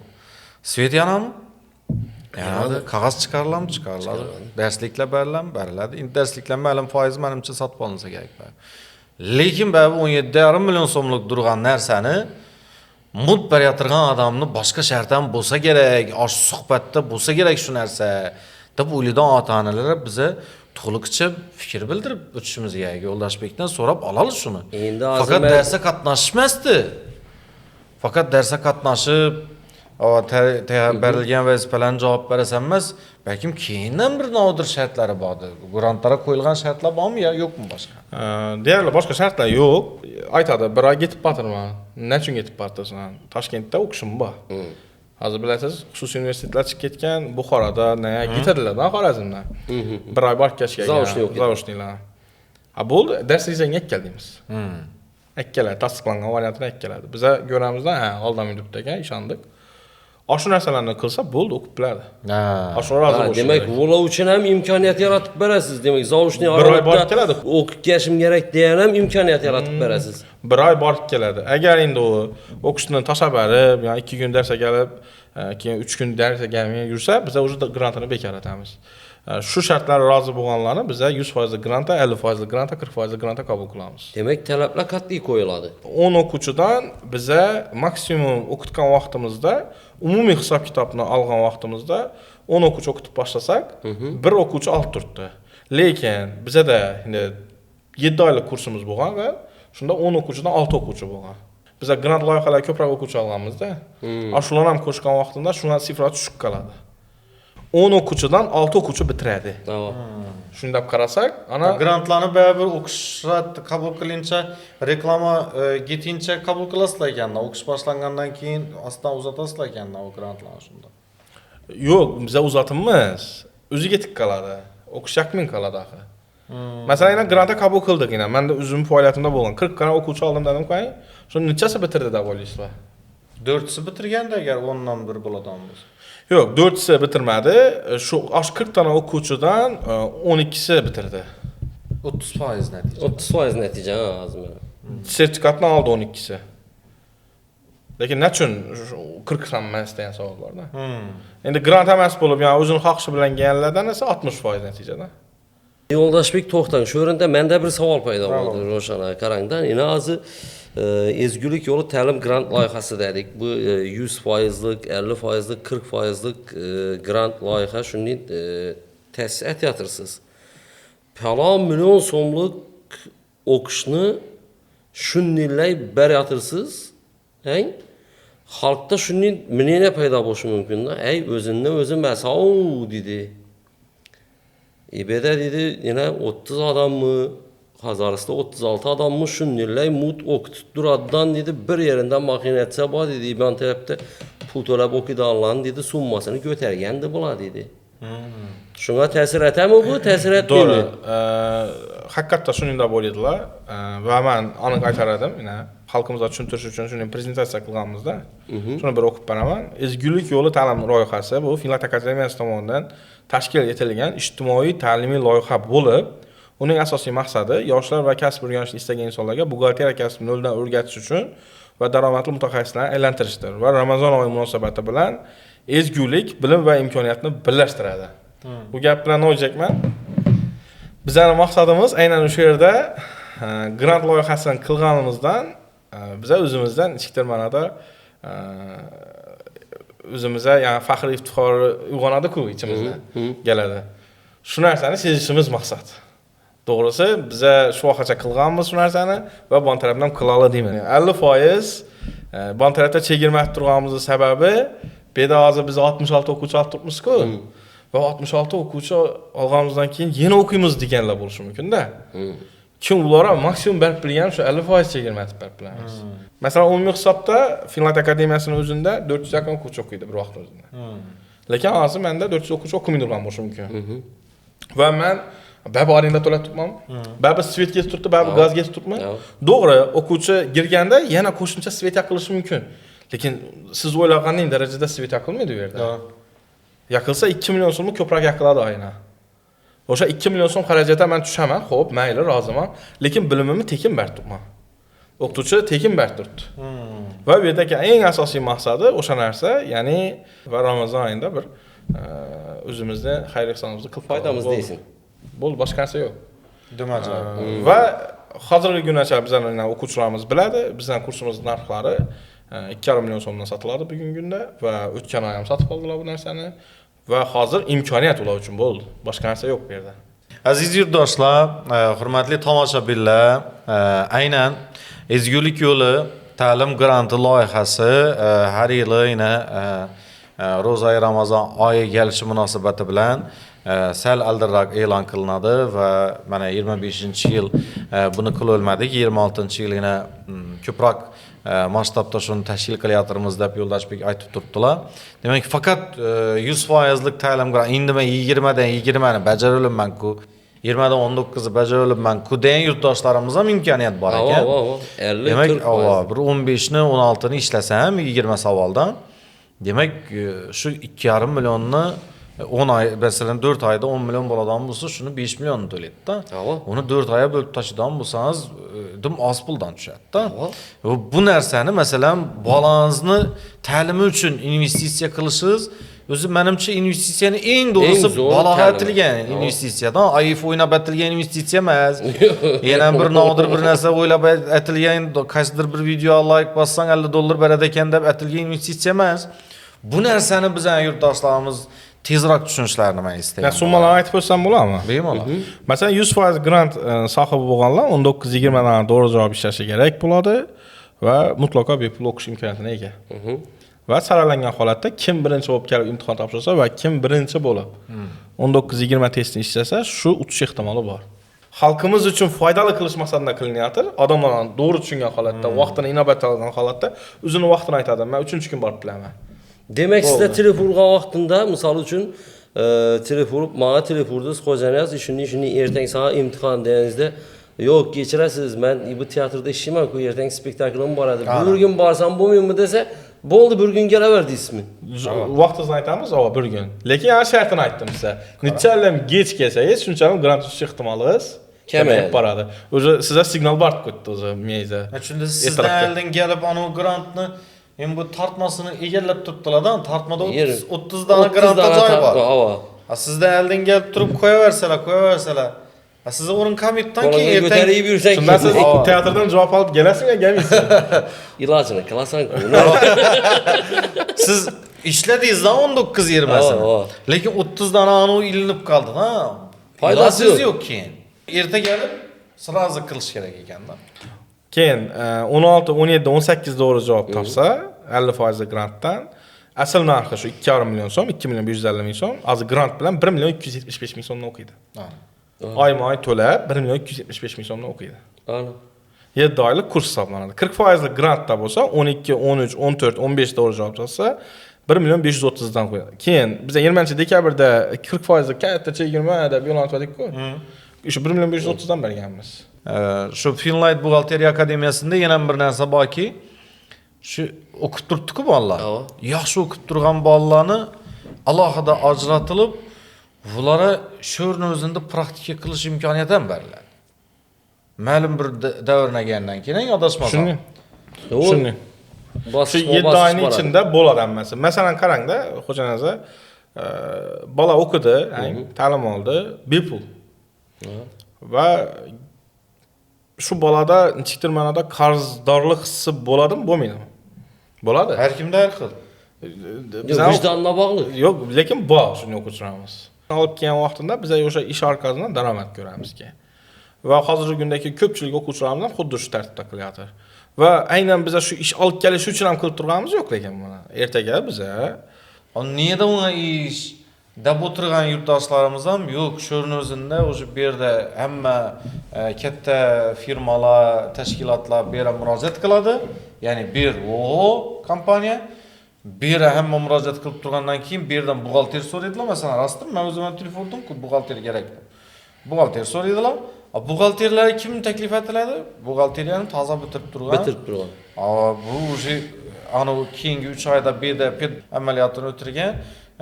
Dedi, Xo'ja Niyoz bobizada dedi. Shu yurtib bilasan dedi. Men 3 oydan shundasa ko'rdim dedi. Ana shuni o'sha ya aytganingizdek 3 milliondan birdan boshlanib ketdi bir o'quvchim dedingiz-ku. Shuni aytib qo'ying hozir, shu bu yurtdoshlarim shu narsani bilsin, to'g'rimi? Ravshanbek aka, biz birinchi navbatda neo buxgalter kursini tartiblashtirib qo'yibmiz. Birinchi, ikkinchi oyda u provodkalarni o'rganadi. Provodkalar bu raqamlarda sklad bor, ombor, ishlab chiqarish bor, ishchilarning oyligi bor va shuning nomlangan raqamlar bor. Provodka urish deganini bilasizmi, Nolukon? Yo'q, men buxgalteriyadan tushunmayman shu uchun. Provodka urish degani bunday. Ben yadımda bazını tushuntirib qo'ying, agar xato Roshan abi o'qigan-ku, hozir menga tushuntirsin. Qiziqsam, balki men ham o'qishim mumkin. Endi siz idora tashkilotisiz. Ya'ni o'zingiz tashkilot deb tasavvur qiling. Sizga pul kelib tushdi. Masalan, endi uyingizni to'ydan pul olib borasiz, nera qo'yasiz? Opamda turadi. Opangizda qo'yasiz. Opangiz neda qo'yadi? Tartmada qo'yadi. Endi tartmada qo'yadi. Soni bor. Shuni sonda ko'rsatiladi buxgalteriyada. Shu pul kelib tushadigan yerning soni bor. 51 masalan. 51 bankdagi maxsus shot deb aytiladi. Bu shu provodka urish degani 51 endi u pulni masalan akkandan keyin qo'yarmisiz-ku? Chiqarasiz qo'llanadi. Bolalarning bog'chasini to'laysiz. To'g'rimi? Xarajat olib borasiz, uyingizga bir narsa mayda chuyda olish. Demak, u 51 dan nega ketadi? Bolalarning bog'chasina ketadi. Masalan, Dekan supermarketga ketadi. Yana ham shunga o'xshagan yerlarga ketadi. Raqamlarda ko'rsatilishi bor buxgalteriyada. Demak, 51 neradir chiqarib berdi. Keyin siz ishlab chiqarish mahsuloti kelib chiqarildi. Uni ishlab chiqarish uchun siz uni saqlab turish uchun omborga yubordingiz. Omborning o'zini narsa bor. Shoti bor. Shot, shu 4 nomeri bor. Shuni aytib turibdilar. Ana dedi 52 onda injatding dedi. Onu dedi ya qarzda qo'yading, uzmadingmi uni dedi. Qolib ketadi hozir u dedi. Hisobotda dedi. Mana moya yoqib bosadi lekin. Birinchi 2 oyda shularni o'rganadi. Birinchi, ikkinchi oyda provodkalarni o'rganib, o'sha rushnoy, ya'ni qo'lda avvalgi buxgalterlarimiz qo'lda balans, moliyaviy natija degan hujjatlarni yasaganlar, qo'lda. Shotlar bilan qo'lda aytganlardan. Qog'oz variantda, ruchka bilan. Shu narsani o'rgatamiz. Qo'lda qilamiz. Qo'lda boshlaydi, qog'oz. Nechun qo'lda boshlaydi? Shu amaliyoti shu. Ya'ni kelajakda u hozirgi kunda ko'pchilik buxgalterlar shuni usta, shu balansni yasashda yordam bering dedi. Ma'nosini tushunmaydi ko'pchilik buxgalterlar. O'shani ma'nosini tushunish uchun ham kerak bu narsa qo'lda o'rgatamiz. Va chistin o'sha kalkulyatorlar bilan hisob kitob etib, qo'lda balans yasaydilar, moliyaviy natija yasaydilar va u 2 oyda taxlanadi. Keyingi 2 oyda esa Adines dasturi bor bizda endi. Adines dasturini o'rgatamiz. Adines dasturi nima bu? Rossiya tomonidan ishlab chiqarilgan, o'zi Rossiyalar nima, franshizasi O'zbekistonga kirgan. va O'zbekistonda hozir ikkita kompaniya bor. O'sha bir kompaniyasi hozirgi kunda Adines 803 3 redaksiya degani bor. Shuni ishlatamiz va o'sha orqali buxgalterning yordamchisi avval biza shotlarda ishlayotgan bo'lsak, o'zi shotlarni yaratadi-da u. O'zi qiladi. Faqat tekshirib nazorat etsangiz bo'ladi. O'shani o'rgatamiz. Va u narsa kerak narsa. Keyin unga oilada esa amaliyot bo'ladi. Amaliyotni bilasiz, tejamkor yechimda qilamiz. 3 oyda qilamiz, 3 oyda amaliyoti, nazariyasi, hamma narsasi bo'ladi. Va bu narsani 7 oy qilib qo'yishimizga sabab va uni izidan yana 2 oy bor. O'zi aslında u 2 oyni men dars o'taman. Va men dars o'tishimning sababi bular, ya'ni ko'pchilik hozirgi kunda shu narsani tushunadi, biladi. Men keyingi bosqichini o'tganda malaka oshirish kursi deganmiz va unga buxgalter bo'lib ishlab yurganlar kelib o'qiydi. Buxgalter bo'lib ishlab yurganlar kelib o'qiydi. Masalan, men shogirdlarim ketdi, buxgalterdan ishladilar, o'zlari o'qitlarni oshirdilar, kelib yana o'qishlari mumkin-da shu 2 oyda. Hozir tushunmayotgan yerlari bo'lsa, shu yerda mustahkamlab ketishlari mumkin. Qarang, men hozir bir narsani tushundim. Ya'ni noldan keldingizda, buxgalteriyani bilmaysizda, birinchi 2 oyda buxgalteriyani o'rgandingiz. Keyin siz ana naylarda bilmaysizda, programmalarda işte. Programmani o'rgandingiz. Keyin u bilimlaringizni nimadir qo'llashingiz kerak-ku. Amaliyotni ham shunda o'tadingiz. Keyin yana bir yeri bor, yana noldan to 100gacha. 100gacha. Masalan, bu bor bir yerda ishlab yuribsan, lekin navodir savoling bor, kelib turib javob olish maqsadida ustozga murojaat qiladigan bo'lsa, ustoz yana sana javob berdi. Ya'ni bu yerda shu narsa shakllanibdiki, shu hech narsa bilmay turib kelib ham to ishlab yurgan taqdiringdan bu yerdan uzilmaysan deb turibdilar Yo'ldoshbek. Buning isboti bormi ekan? So'rab ko'raylik. Hozir gunacha masalan shuni shunchalik o'quvchi bitirgan bo'lsa, hozirgi gunacha shu yordam qo'lini cho'zib, maslahatlaringizni ayamin turgan bolalar bilan, o'quvchilar bilan hozirgi kunda ham aloqa saqlanib qolganmi? Albatta saqlanib qolgan, sababi bizda ustoz shogird an'anasi bor. Hozir ustoz shogird an'anasi no narsa bu. Masalan, bizani bitirib chiqdilar, ustozi bor. Keyin tejamkor maxsus kompaniyasidan amaliyot qiladilar ular, u yer bor. Shular bilan biza aloqalarni saqlab, ham Telegramda guruh ochamiz. Shu yerda suhbat asosidan bo'ladi, telefon orqali savollarga kelsa javob beramiz. yoki da kelib ketsalar ham vaqt ajratamiz o'quvchilarimizga, har doim nazorat ostida bo'ladi bu narsa. Lekin asosiy qism baribir nechasi ham biz o'quvchilarimizda ustoz shogird an'anasini saqlab qolib, ularning barcha savollarini Telegram orqali ham, kelgan savollar ham javob tariqasida hozirgi kunda ijtimoiy tarmoqlarda o'zimni Yo'ldoshbek Yo'ldoshev Instagramdan ham qo'yib borayotirman, aynan savollarga javob. Endi shu yerda bir savol, tejamkor yechim to'g'risida aytib o'tdingiz. Tejamkor yechim outsourcing kompaniyasi asosiy maqsad vazifasi haqida. Tejamkor yechim outsourcing kompaniyasi nechun ochilgan o'zi? Masalan, hozirgi kunda korxonalar bilasiz, o'zida shtat asosida buxgalteriyadan bo'lsa, ishlatadigan bo'lsa, xarajatlari bor. Ham buxgalter xarajatlari bor va u hamma korxona ham to'g'ri kelmaydi. Shu maqsadda biz outsourcing korxona ochdik. Va shtatni bizada qiladi-da. Va bizlar firmasini beradi, biz o'zlarimiz qilamiz hamma ishlarini. Bu yerda buxgalterlar jamoasi o'tiradi va o'sha yerda biz ularning ishini onlayn ravishda bajaramiz. Biz o'zlarimiz ofisda o'tirgan holatda. Va tadbirkor ayni xarajat yo'q.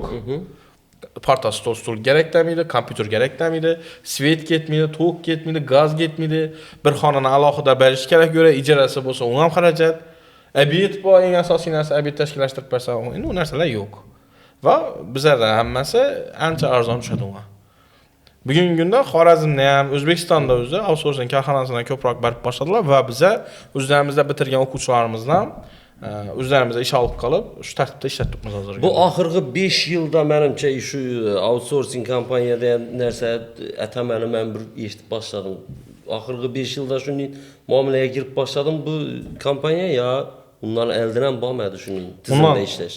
Undan elden ham boradi. Bizning korxonamiz o'sha 2020-yilda ochilgan. Tejamkor yechim outsourcing kompaniyasi Xorazmda, Urganch shaharda shu KFC'ning yanında ochilganmiz. Şurada ishlab turibmiz. Hozirgi kunda 20 dan ortiq xodimimiz bor. Hammasi buxgalteriya ishlab turibdilar. U yerda endi darajalar ko'pmiz, buxgalterlar, bosh buxgalterlar ham bor, yetakchi buxgalterlar ham bor, ishlab turibdilar hammasi. Korxonalar xizmat ko'rsatib turibmiz. Buxgalterlarni hozir bu yerda tayyorlab chiqarib turibsiz-ku, aytdingiz boshida ekzamindan, imtihondan o'tib eng oxirida 7 oylik shu oyma-oy imtihonlari bor bularning. Ama Eng oxirgi imtihondan o'tib bo'lgani necha nafarni tashkil qiladi? Şunun savolingizni yuqoridan ko'p marta aytdik. Hozirgi kunda 300 dan ortiq bitiruvchimiz bor. Ya'ni oxirigacha kelib o'qiydiganlar shu 50%, 60% ni tashkil etadi va sertifikat oladiganlar. Shunda faqat shu 7 oyni oxirigacha o'qib bo'lganlar sertifikat oladi xolos. Shuni. Yosh buxgalterdan kursimiz bor edi. Bu narsani ham menimcha barcha bizani kuzatib o'tirganlar, o'quvchilarimiz ham kuzatadi bizani. Shular hammasi bilib qo'yishlari kerak. Biza 7 oylik kurs o'tdik, yosh buxgalter kursi qildik va 9 oylik o'tirdik keyin. 9 oylik o'tirganimizdan keyin faqat 9 oylikni ichki tartibda o'tirdik biza. 4, 3, 2 variantida o'tirdik. Shu 4 bilan 3 nozim men qo'shib 7 oy etdik-da. Biz 1 fevralda shu ishni qildik. Mana shu 1 fevraldan alohida 4 oylik shartnoma tuzardik, 3 oylikka tuzardik, keyin 2 oylikka tuzardik. Hozir 4 + 3 ni 7 oylik etdikdan 2 oylikdan alohida qilib qo'ydik. A darajali sertifikat berib turibmiz, B darajali sertifikat berib turdik. Keyin C darajali sertifikat beramiz deb turdik. Hozir C darajali sertifikat bermaydigan bo'ldi. Hozircha uning darajasini bekor etdik, A bilan bu shaklda qoldirdik. 7 oylik kursni o'qituvchilarimiz o'tadi. Izinda 2 oylik bor. 2 oylikni faqat o'zim beraman uni darsini.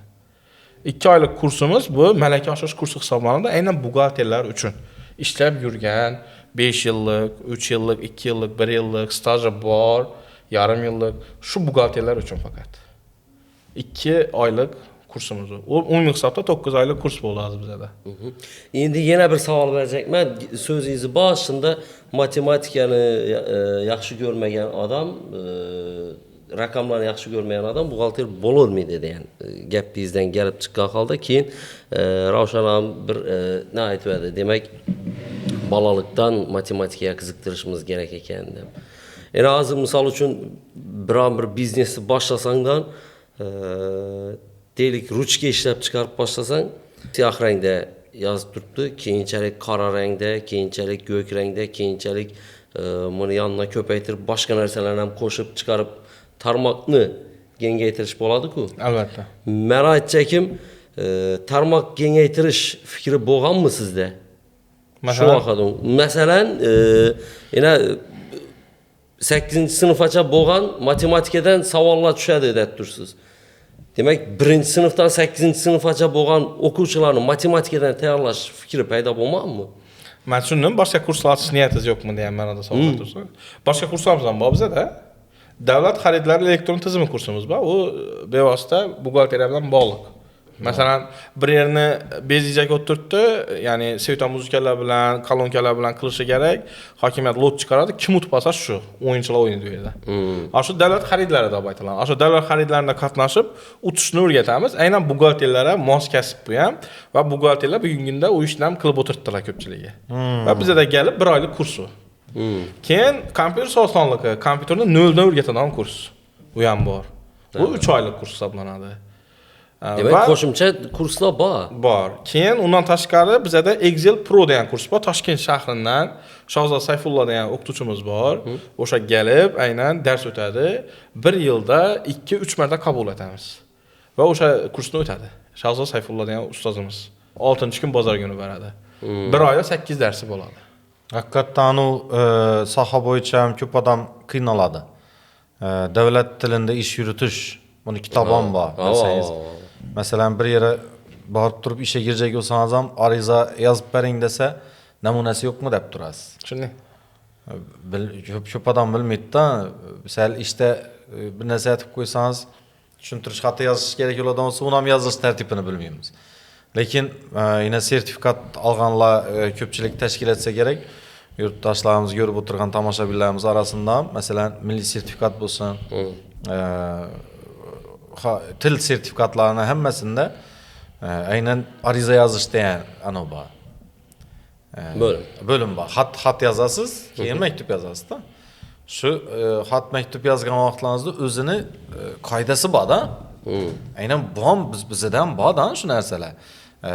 Masalan, shartnoma tuzishni bölümlari, shartlarni qabul qilish, ariza yozganda birinchi novadan ketishi kerak. Ya keyin o'rtasida navo bo'lishiga, yakunda navoda xulosa chiqarishingizga, hozirina aytib o'tirgan fikrlardan ilhomlangan holda men Yo'ldoshbekka taklif bildirgan bo'lar edim. Aynan Bo'ldi. hozirina lotlar bo'yicha bu hammasi davlat bilan bog'liq, ish yuritish bilan bog'liq, qog'oz hujjat bilan bog'liq ishlar-ku. Oddiy ariza yozishdan hozir aytganingizdek, men yaqinda bildim bu narsani. Avval odatda beraman ushbu arizani shu haqda kim deb boshlanardi-ku, shu o'zgaribdi. Bilarmidingiz shuni? Yo'q, yo'q. 2024-yilda o'zgargan. Biza 2 yil, men 2 yildan keyin bildim mana shu narsani. Yaqinda bildim-da. Avval beraman ushbu arizani shu haqda kim men palonchi ip bo'lar edi. Ana shu birinchi chastni olib tashalgandan to'g'ri men palonkas deb o'tib ketiladi. Demak, aynan qarang o'quvchilarni har birisi bilan aloqani uzviy saqlab turishni o'zi ham bir yaxshi oliyjanoblik. Ma'qul bo'layotir bu narsalar hammasi. Lekin yaxshi dedi o'qitsam dedi, o'qitdim dedi yaxshi. Bor dedi ana 100%lik grant olib o'qidi dedi, ya 50%lik olib o'qidi, bor dedi. 100% pulini to'latib o'qitdim. Uni o'qigan bilan dedi, unga ish bormi unga dedi, masalan. Ish bormi unga ish. Statistika ma'lumotlarga murojaat etsak ham bo'ladi bu yerda, lekin men ota-onalarni ko'nglini xotirjam qilgan holatda bizda Zokadr loyihasi bor. Zokadr loyihasi aynan shu ish bilan shug'ullanadi bizda. Biz o'zlarimiz loyiha u. Loyiha ichidagi loyiha deymiz. O'sha Zokadrning xodimlari aynan ishni topib berib o'tiradi. Masalan, necha topadi? Bizlar buxgalteriya deb murojaat etadilar. Bizaki bu tarafda talabalarimiz bor, bitirgan, shularning spiskasi bor, ishga yuborib o'tiramiz.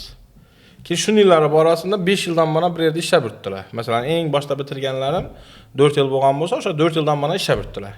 Menga aytdi 4 yillik buxgalter kerak dedi. Men o'sha 4 yil davomida bitirgan o'quvchiga telefon qilaman. Alo, assalomu alaykum. Voy, shuni ish chiqib turibdi, necha desan. Buni endi tadbirkorlar necha tushunadi, necha bo'ladi bilmayman. Biz o'quvchilarimizga shu tarafdan yordam beramiz. Ya'ni Zokadr loyihasi aynan shu uchun tashkil etilgan, shuni amaliyotini bajaradi. Nima qarang, 4 yil oldin bitirib ketgan talabani ham topib olib, yana qo'shimcha ish bilan zo'r-ku bu variant, yaxshi. Qo'shimcha ishmi, boshqa ishmi, masalan, kasbni, masalan, bu kompaniyada ishlab yuribdi. Keyin yuqoriroq maoshli ish kerak bo'lib turibdi. Bu kompaniya baraman deb unga o'tirib beramiz. Endi yangi kompaniyani xolanchi bo'ladi deyishingiz mumkin. Bunga qo'yamiz. Bu kompaniya xohlaydi nomini. Berib o'tirgan buxgalteriya puli qimmatlatmasligini xohlaydi. Bu buxgalterdan xohlaydi. Bizani buxgalter, ya'ni bizani u buxgalter oylik ko'tarishni xohlaydi. Bir-biridan mos kelmadi-ku bular endi. Biz ham uni bera qo'yganimiz bilan buni oylikini bu ko'nib turgan bo'lishini uni qo'yib qo'yamiz. Uni shu ishni biladi. Lekin natija shuni beradi shu. Bergini natijasi uni natijasini beradi. Masalan, Rashid aka, bir oyda bitta oilaga hozirgi kunda o'rtacha oilaga necha so'm yetadi deb o'ylaysiz? Men oxirgi kunlarda eng qiynab keltirgan savol bilasizmi, xo'janingiz? Men shu narsani o'ylayman-da. Ey deyman, ne balo deyman, dirmalanaveramiz deyman. Shu günini 10 milyon so'm topib turgan odam ham shunday yashab turibdi. Shu oyini 3 milyon, 3,5 milyon so'm oylik kirib turgan oila ham shunday azab yashab o'tiribdi-da. Даже shu faqat oylig'iga qaran deymiz. Oyina 3 milyon, 3,5 milyon so'm daromad keladigan oilalar mehrliroq yashab turibdi-dan qayta. Ular kamroq televizor ko'rib turibdi, ular ko'proq dasturxon atrofida bir-birisi bilan gaplashib o'tiribdi. Men oxirgi vaqtlarda shu narsalarga e'tibor berib qoldim. Yo'ldoshbek dim og'riqli savol, bu savolni bitta haqiqatdan katta mavzuli savol berdingiz. Bu savolga har kim har xil javob berishi mumkin, lekin men 5 million deb javob beraman. Ya'ni 5 million so'm yetadi. Necha oila, necha farzandi bor oila? 2 farzandi bor oila yetadi. 5 million ay. Ya'ni biz kunda xalqning arasindamiz-da. Masalan, yaxshi pul topib turgan oila ham borib to'yini sovib turibmiz. O'rtacha pul topib, qarz ko'rsatib turgan oila ham borib to'yini sovib turibmiz. Lekin biz suxandonlar uyga kiramiz-da. Gelin salom yozish jarayonida u uyning egasi bilan birgalikda bo'lamiz-da. Biz u yerda shuda uydagilarni qarindosh to'g'ani bilan ko'ngil havasi bilan ichik mehr oqibatli-yu, uyning sostoyaniyasini ichikligini to'yni bilasan. To'yni bilib olasiz-da, Yo'ldoshbek. Shundan kelib chiqib aytib turibmanki, shu faqat oylikda yashab turgan oila ham bergilar unning ekan, bunning ekan dejak emasmi? U ham, ya'ni shuda ham qo'shimchasi bor. Baxtli yashayapti. Yo'q, zo'r, zo'r. To'g'ri. Sizning fikringiz? Menimcha shu men qo'shimcha qilgan bo'lardim 6-7 million. 6-7 million. Zo'r, men nojekman. Sizdan so'raganim sababi, balkim 5 million, balkim 6-7 million. Masalan, mana shu buxgalter xohlab turibdi 5 million oylik olishni, lekin hozirgi kunda 3 million olib turibdi. Lekin mana bu buxgalter esa 3 million olishni xohlab turibdi, lekin 2 million olib turibdi. Na. Rahbarlar aytib turibmiz, ko'paytirib, ko'paytirib turibdi. Nechiga o'tishi kerak bu buxgalterlar? Shu sizni Ya aytganingizdek aytgan variant shu buni 50ni, valini 10'dan valini olib turib, yana birisini 10'dan. Shuningda, shuning. Bilmadim, bu qilib turgan ishimiz balkim foydali, balkim foydasiz xalqimiz uchun, odamlar uchun. Yo, menimcha foydali. Nechun desa, Yo'ldoshbek masalan 3 million so'm oylik berib turgan tadbirkor unga berib turgan yuklamani 3 million so'mlik ekanligini biladi. Buni agar o'zini pul aylanmasi kattalashsa, uni savdosi kattalashsa, shoxobchalari kattalashsa, unga 3 million so'm emas, 5 million so'm oylik berishga tayyor. Lekin u ayni vaziyatda 3 million so'm oylik berish orqali ishini bitirishini biladi. Va anu buxgalterning salohiyati yaxshiroq. Buni o'rnina aytganingizdek boshqa buxgalter buni berib turgan talablarni bajarsin. 3 million olsin, 2 millionda yurmasin, 3 million olsin, salohiyati bor odam kattaroq pul aylanib turgan idora tashkilot bilan ishlatsin, 5 million, 6 million oylikini olsin. Bu menimcha adolatdan. Buxgalterni ham ish jarayoni topshirish jarayoni qiziqda. Masalan, siz keldingiz, men buxgalterman ketib botaman, men sizga ishlarni topshirib keyin ketaman. Shuning tartibni joriy etganmiz. Aynan o'qish jarayonidan o'sha yo'riqnoma sifatida beramiz. O'sha topshirib ketasan, rahbaring roziyati ketasan, roziyati ketmasang, men sendan rozi emasman. Bitiruv kechalari haqida eshitganmiz Yo'ldoshbekni. Bitiruv kechalarini o'zim guvoham bo'lganman. Shu Agahi teatrida bo'lding, bitiruv kechasi dum dabdabali, dum mahobatli bo'lib o'tdi. Keyingilari bilmayman neda bo'ldi, lekin men shu teatrda ishlayotgandan keyin shu yerdagini ko'rdim-da. Og'ayra Palasda bo'ldi oxirgisi. Yo, chunki kofe breaklar ham tashkil etib, aytdim, O'rislarning mastinasasi boshqarib ekan deb o'yladim men. To'g'risi, ikkinchi etaja chiqib qaradim-dan.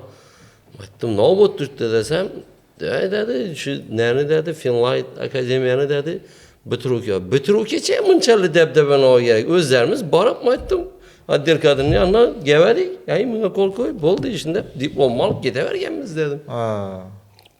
Bunchalik dabdabani olgan kerak deb.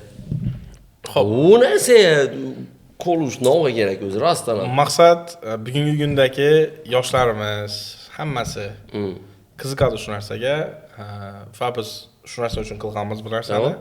Birinchi navbatdagi eng asosiy maqsadimni aytib o'taman.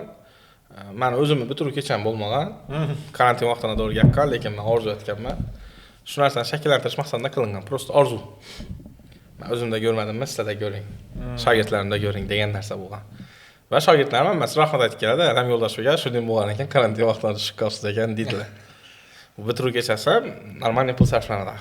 O'zingiz bilasiz Agahini. Agar siz bitiruv kechasi bo'lib, sizni o'zingizning hayotingizda bitiruv kechasi bo'lib shunday tantanali aytib olganingizdan shunday bo'larmidi? Endi buni bilmayman. Buni qiyin. O'ylab ko'rmayman uni. Yo'q. Keyin eng asosiy sabablardan biri bu bugungi kundagi yoshlar ijtimoiy tarmoqlarga mukkasidan ketganligi va o'zini ko'rishni xohlaydi. Mana bir o'quvchim bor va o'sha o'quvchimni aynan o'zlari ham aytganlar, bitiruv kechada qatnashishni xohlaganim uchun o'qidim men degan. Va hozir o'sha bitiruvchimiz podkastdan ham chiqdi, ismlari Oybek. Qo'ydi, bitiruv kechada qizil sertifikatda o'zimni ushlab turganligimni ko'rib bilganman. Shuning uchun men o'qiganman deb turibdi-da. Ya'ni shu bitiruv kecha uchun o'qiganmi? O'zi asosiy maqsadi buxgalter bo'lish bo'lgan, kasb o'rgatish bo'lgan. Qaysidir yerlarda ya aytdim-ku, qoldirib beradilar 10 o'quvchidan 6 o'quvchi, 4 o'quvchi dedim-ku. O'shuning vaqtida fokus ketib qoladi ona. Men dedi, bitiruv kechadan bo'lishim kerak dedi-da. Ya'ni o'shani mavzu aytib o'qiydiganlar bor. Masalan, nechun Garvardda o'qishimiz kerak? Uni bitiruv kechalari ham dahshat bo'ladi. Ya'ni aytsak-ki bu narsani ichki ma'noda o'z ta'sirini o'tkazadi deb hisoblaganmiz va bugungi kundagi yoshlar kasb o'rganishni xohlamagan, ertaga kim bo'lishini oldindan sezishni xohlamaganlar shu videoni ko'radilardan sababchi bo'lib qoladi. Va o'zini fikri paydo bo'ladi-dur. Men ham buxgalter o'rganing, men ham kasb bo'ling, men ham shunday bitiruv kechada ishtirok etaman deganning fikr paydo bo'ladi bu yerda. Aynan uni o'quvchilarimiz sonimiz jihatidan men bir o'quvchimizni misol etib keltirdim. Balkim boshqa bitiruvchilarimiz ham izohlarda agar o'zining fikrini qoldirsa bilmadim. Men ham balkim shuningman deb aytar balkim o'zi tarolibda. Lekin ko'pchilik o'quvchilarimiz haqiqatdan shuning uchun o'qiganlar. Va hozir ham o'qib yurganlar aytadi, bitiruvgacha bizning qachon bo'ladi, Yo'ldosh aka? Bitiruvgacha sentabr oyida reja qilib turibmiz. Sentabrda bo'ladi. Shu o'rinda aytib qo'ying. Yo'q, lekin bir narsasi bor Yo'ldoshbek. Yana Garvardni aytib o'tdingiz. Garvardda bitiruv kechalari ham yaxshi bo'lishini aytib o'tdingiz, lekin shu bitiruv kechalari yaxshi bo'lishi bilan birgalikda Garvardni bitirgan har bir talabani egallagan nufuzli darajasi ham bor-da. Albatta, to'g'ri. Bugungi kunda Finlight buxgalteriya akademiyasi ham shu o'zini bitirgan talabalari bilan shuni maqtanib bilaman. Va masalan $1000 oylik olib yurganlari bor. $1,500 oylik olib yurganlari bor. Necha foiz? Endi kam bo'lishi mumkin, Roshanbek, lekin natija bor-da. Masalan, yaqinda bitirganlarimiz 4 million 5 million olib yuribdi hozir. Shu 300 odamdan baring 150si ishlab bitma hozir. 80%. Ha, ko'p. Ko'p katta. 300 odam 80% ishlaydi, lekin общий masalan bizda aytibman-ku, 10 o'quvchi kelsa, 4 o'quvchi tushib qoladi. Nechun? Sababi yana boshdan aytaman, shu sabrli bo'lgan insonlarga taklif etiladi, raqamlarni yaxshi ko'rgan insonlarga taklif etiladi. Buxgalteriya kasbi. Raqamlarni kim yaxshi ko'rsa, sabrli bo'lsa, sabr ila kunt bilan o'rgansa va kasbda o'sishi bor. Ya'ni karyerada o'sishi bor, to'g'rimi? O'sha karyerada o'sishi masalan hammaniki har xil-ku. Aynan buxgalterniki 5 yildan keyin $1000 chiqish kafolatlangan-da. 5 yilning ichida $1000 chiqadi. Lekin u degani o'sha 4 yil bo'ldi bitirgani, 3 yil bo'ldi bitirgani degani hozir $1,500 oylik olib yuribdi. Ha. Prosta menga force majeure holatlarni inobat olgan holatda 5 yilning ichida $1000 chiqishi kafolatlangan aytmoq. Keyin chiqadi-ku, u kasbidan daromad ko'rib yurdi-ku. Bu to'xtab qolmaydi eng asosiy yeri. O'sha ko'pchilik tadbirkorlar biladi uni, donindi va ish olam tarafdan boshqa rivojlanib ketaveradi. Boshqa qo'shimcha firmalar ham murojaat qilib, meniki ham yurtib bor, aloqada qo'shimcha yana. Agar ko'r buxgalteriya kasbini qilsa, lekin buxgalteriya kasbi bu birdan yagona kasb emas. Buxgalteriya kasbining izi bor. Masalan, soliq maslahatchisi degan kasb bor. Bu buxgalteriyaning davomi. Auditor degan kasb bor, u davomi. Keyin moliyachi degan kasb, u davomi. Agar ular ham bo'lmayman deydigan bo'lsa, buxgalterdan to'g'ridan-to'g'ri tadbirkor bo'lib ketsa bo'ladi. Yuqorida sanab o'tgan sohalarni beda egallab bo'ladimi? Yo'q. Chunki soliq maslahatchisini aynan soliq maslahatchilar tashkiloti bor. Lekin buni fundamenti buxgalteriyadan chiqsa, u yoqda yaxshi natija berishine kafolat berasiz. Axir bizda masalan men o'zim soliq maslahatchilari tashkiloti tomonidan tashkil etilgan kursda o'zim qatnashganman, o'qiganman. Shunchalik chuqurlashtirilganda kursda. Qaranglar, O'zbekistonda qaraydigan bo'lsak, O'zbekistonda buxgalteriya kurslari dim-ku. Hamma o'zini bilganicha o'qitadi. Lekin asosi bir xil. Provodka shu, adres shu soliq shu. Lekin degan bor. Shuni qay darajada o'rgatadi endi? Ya'ni chuqurlashtirilgan tarzda o'rgatadimi yoki chuqurlashtirilmagan tarzdami? Aynan ta'lim tizimiga e'tibor etganligim uchun, EduTizim bu Toshkent shahrida qaysidir o'quv markaziniki, biz shuni xarid qilganmiz. O'shani ortida o'quvchilarni rag'batlantirish, ya'ni gamifikatsiya degan narsa. Masalan, siz darsga erta keldingiz, coin beriladi. Kechga keldingiz, coin minus etilinadi. Coin bu ochko. Cho'sh coinlarni yig'adidan kitob sotib olsa bo'ladi. Har xil kurslar chegirma sotib olsa bo'ladi, masalan. O'quvchilar faqat o'sha coinlarni yig'ish bilan bo'ladi. Mana EduTizim student degan namimiz bor, yana platformamiz shu orqali har bir o'quvchi darsa qachon keldi, dars qachon bo'ladi, uyga yetishsin, bo'ladi, shu orqali bilib boradi. Ham o'qituvchiniki bor, o'qituvchi ham platformada ishlaydi. Va eng asosiysi ta'lim sistemamiz bizada hammasi natijaga qaratilganligi uchun, o'quvchilarning natija olishini qaratilganligi uchun satini belgilab o'zini qaraydi, men darsim bor ekan, soat 3 ta deydi, 3 ta o'quvchi keladi, support o'qituvchi boradi. Shunda uchrashadilardan birga dars tayyorlaydilar shu yerda. Ya'ni tushunmagan narsalarni o'rgatadi. Programmalashtirilib turibdi o'zi hamma narsa. Faqatgina o'quvchi kelib o'qib bersa bo'ldi. Endi bunchalik sharoitda o'qimasa ham bo'lmaydi lekin. Haqiqatan. Qarang, davlatimiz tomonidan ham tadbirkorlik ham imkoniyatlar keng yaratilib turibdi. Bilim olish ham keng imkoniyatlar yaratilib turibdi. Shuni bir labbay deb javob bergan holda yana hozir o'zlarimizda yana Urganch shahrimizdagi yosh tadbirkor ham shu sohani bilimdoni Yo'ldoshbek do'stimiz shu yana ezgulik yo'li ta'lim granti loyihasini ham e'lon qilib turibdi. Ya'ni butun davlatimiz rahbari ta'kidlab turgan yo'nalishlara bir labbay deb javob bergan holda o'zlarini masalan shunday bir grantlarini e'lon qilib yurtdoshlarni chaqirib turibdi, bilim yo'lini ko'rsatib turibdi-da. Keling, o'rganing deb ko'rsatib turibdi. Ya'ni buni xolasa bitirgan holda buxgalteriyani davom ettirib, yana chuqurlashtirib, soliq yo'nalishi bo'yicha, audit yo'nalishi bo'yicha davom etib ketish mumkin. Xolasa tadbirkorlik yo'nalishi bo'yicha ham davom etib ketish mumkin. Ya'ni tendek fundamentni hozirlab qo'yadigan bo'lsa, yani biz bolalarimizni ingliz tili bilan rus tili, yapon tili, koreys tili, ya'ni umuman tillarni o'rgatishga, IELTS olisha hozirgi kunda mer qo'yganmiz. Yetganmiz axir. Sifatida men shuni aytgan bo'lardim. Demak, buxgalteriya sohasini ham u farzandimizni o'rgatib qo'yadigan bo'lsa, u ertaga u sohada o'qisin, o'qimasin, ishlasin, ishlamasin, baribir kerak. Eldan chiqadi ekan. Eldan chiqishi tabiiy holat, sababi u biznes etishi mumkin. Yoki qaysidir bir korxonada ishlashi mumkin, to'g'rimi? Ya'ni o'zining majburiyatlarini va o'zini nima ish qilishi kerak, nima ish qilmasligi kerak. Shu narsani bilganda 12% daromad soliq to'lashi kerak. Masalan, oddiygina narsa, kontrakt to'lovini 12% ni qaytarib olish bo'yicha degan eshitganmisizlar? Shu narsani hozir ijtimoiy tarmoqlarda izohlarimiz to'lib ketgan. Ota-onasi, chunki soliq kodeksida 378-moddasida aynan keltirib o'tilganda, ya'ni siz o'zingizni yoki xotiningizni odindagi kreditni natib bilasiz, faqat rasmiy ishda ishlashingiz kerak. Yoki ota-ona farzandi uchun olib beradi. 26 yoshda to'lmagan bo'lishda, bir boshqacharoq yo'l yo'q ekan. Yechida ishlamaslik endi gunohkormi? Nima uchun biz 12% ni qaytarib olmasligimiz kerak? Savolga qarang. O'zi davlat ayttirdi, 12% to'lagan bo'lsang, shuni qaytarib olib bilasan deb turibdi. Yozib qo'ydi, moddalarda keltirib qo'ydi, hamma narsa aytilib turibdi. Men ham ijtimoiy tarmoqlarga chiqib aytibman, lekin xalqimizda ko'pchiligida balkim bordir. Aynan meni fikrim, moliyaviy savodxonligimiz yetishmay turibdi hozirgi kunda degan meni asosim bor. Yakuniy xulosa bu. Aynan moliyaviy savodxonligimizni oshirishimiz kerak. Bizani o'sha buxgalteriya kursimiz menimcha yordam berib beradi, sababi u yerda o'sha ijtimoiy soliq novi, daromad soliq novi, o'sha moddalar ham o'rgatiladi, mol mulk solig'i nechap hisoblanadi, jismoniy shaxslarning mol mulki ertang uyingizga xat keladi, jismoniy shaxsning mol mulk solig'i nechap chiqqanligini yozib qo'yadi, lekin guvohlar tushunib ham bilmaymiz. Nechun bunchalik chiqdi deb turib, keyin borib soliq ham o'chirishga harakat etamiz. Lekin go'shtilib turibdi, u yerda hamma narsa bor bugungi kunda.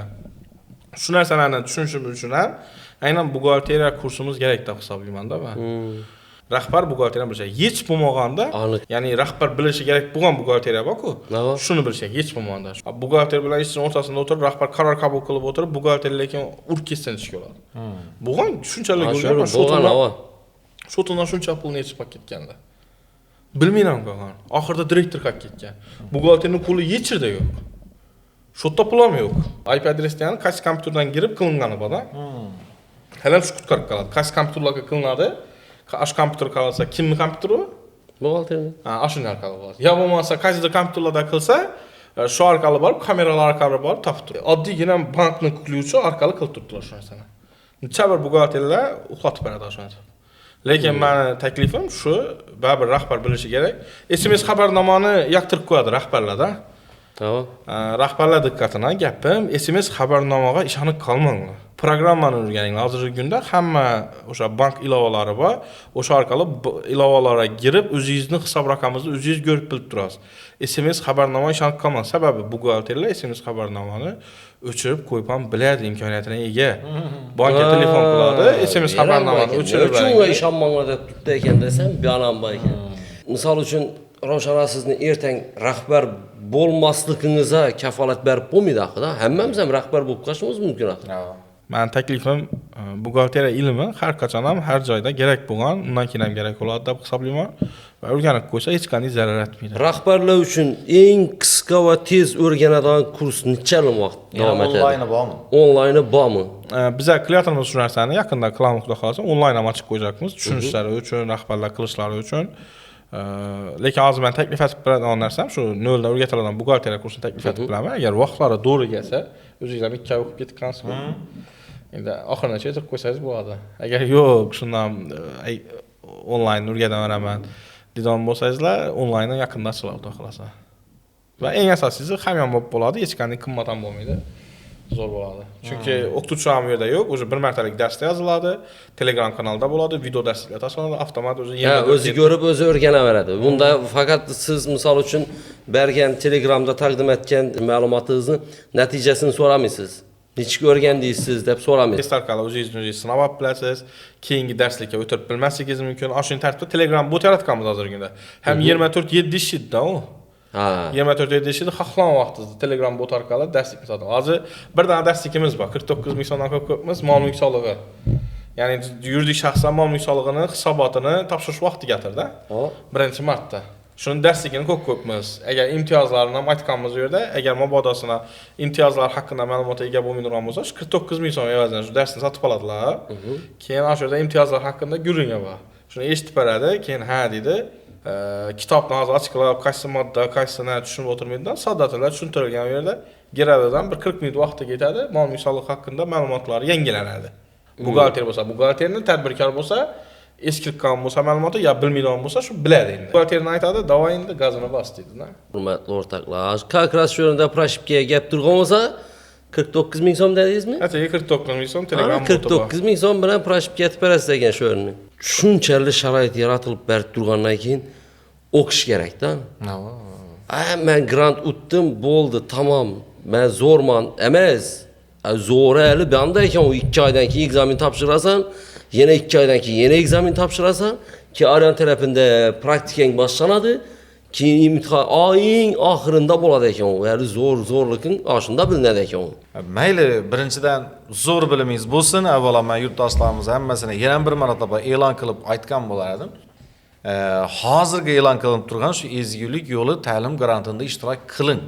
Hozir men ichimda ham paydo bo'ldi shu narsadan, lekin ya o'qisha kunlarim to'g'ri kelmay qolsa nechik bo'ladi. Tasavvur eting, hozir siz bir yerga o'qishga kiraman desangiz, yaxshi yo'lan repetitorga qatnashishingiz kerak. Bunda chizgak, oilangizdan pul sug'urib olasizdan, baribir. Hozir bu berilib turgan imkoniyat, siz hech qanday pul sug'urib olmaysiz hech kimdan. Faqat vaqt, o'zingizni hafsala, fikringizni bir joyga qo'yasizdan, qatnashasiz. 5-6 oy o'tgandan keyin shu o'zingizni pul yig'ib boshlaysiz. Bu loyiha yurtdoshlarimiz uchun bemalol foydalaninglar. Bugungi bizani savollarimizga vaqt ajratib shu javob berganingiz uchun avvalo sizga rahmat. Yo'ldoshbek hozir suhbat jarayonida yana Xo'janiyaz do'stim aytganimdek, borgan sayin yana qilgan ishlaringiz, yana qilgan shu ilm yo'lida yangiliklarni eshitib so'ndik hammasini va hamma yurtdoshlarimizni taklif qilib qolamiz. Xohishi bo'lgan, hali aytgandek raqamga qiziqqan yurtdoshlarimizni Finlight buxgalteriya akademiyasida kelib, o'zlarini bilimlarini oshirishlarini taklif qilib qolsak bo'ladi. Albatta. Plus minus podkast sizlarga ma'qul bo'lgan bo'lsa, sizlarga ozgina bir kichkinagina bir ma'lumot bilan bilim olisha, biron bir narsani o'rganish uchun yordam bergan bo'lsa, biz bundan xursandmiz. O'ylaymizki, bizani qiziqtirgan savollar aynan sizdan ham qiziqtirib yuradi, shularga to'liq javob oldik deb o'ylaymiz. Yoki bo'lmasam, bu savollarni biza bera olmagan bo'lsak, kommentariyada yozsinlar. Yozsinlar. Yo'ldoshbek javob beradilar. Menimcha, bo'ldi, javob beramiz. Butun jamoa shu yerda hammasi shu qarab turadilar. Kimniki nomiki savoli bo'ladigan bo'lsa, javob beriladi. Tinkatgandan ana biza to'y o'xshadi deb qaraning, bular ana savol keldi o'xshadi deb qaraydilar. Har bir murojaat albatta e'tiborsiz qolmaydi. To'g'ri emasmi? Va'dasini oldik. Ishlaringizga rivoj. Rahmat. Sog' bo'ling, salomat bo'ling. Vaqt ajratganingiz uchun rahmat. Shu ezgulik yo'li ta'lim grant loyihamizni shu yoritib berishni maqsad qildik. Menimcha uddasidan chiqdi deb o'ylayman. Albatta. Sizlar bilan birgalikda. Nasib qilsa bu loyihamiz albatta hammamiz uchun shu ijtimoiy ta'limiy loyiha hisoblanadi bu. Hamma uchun manfaatli bo'lsin va buxgalteriya shu raqamlarni yaxshi ko'rsa, shu mana shu ro'za Ramazon oyi, mana shu fevral oyiga qo'yilgan, asosan shu fevral oyida xudo xolasa shu imtihonlarni o'tkazib, shu maqsadimiz oliy, ya'ni lekin bu narsa hammasi o'sha O'zbekistonning rivojlanishi uchun. O'zbekiston rivojlanadi. Nechun degan savolda, chunki O'zbekiston biz hozir ishchi kuchlarni tayyorladik. Ishchi kuch ertangi bordi, qayerdadir ishga kiradi va o'sha yerda daromad soliq to'laydi, ijtimoiy soliq to'laydi va bu narsa davlat g'aznasiga kelib tushadi va o'sha yerda biz qaysidir ma'noda o'zimizning mehnatimiz bilan shu narsaga sababchi bo'ldik. Va hozirgi kunda biz ham bitirgan o'quvchilarimizni soliqlarini hisob kitobat ko'rmayapman, to'lab o'tirgan, lekin hisob kitobat ko'rish niyatim bor. Agar keyingi podkastlarimizda bo'lsa aytaman, xudo xolasa, shu normal soliqlarni to'lab o'tiribmiz. Va shu jarayonni davom qildirish maqsadida shuga qaratilgan ijtimoiy ta'limiy loyiha hisoblanadi. Masalan, nechun davlatimiz maktablarni bepul qilib qo'yibdi degan savol bor, to'g'rimi? Sababi o'sha bepul qilib qo'ysa, u 1-sinf, 2-sinfda o'qib keladidan keyin universitetda grantlar bor masalan, to'g'rimi? Keyin akademik yillar ham bepul etib qo'yadi masalan. Hozir endi sal o'zgarishlar bo'lib turibdi va nechun degan savol bor. Sababi kelajakda kadrlar uchun, kelajakka investitsiya. Shuni qaralami? Bizaniki ham xuddi shunday, kelajakka investitsiya bizaniki. Ya'ni davlatimizga katta foydasi bor shu narsani.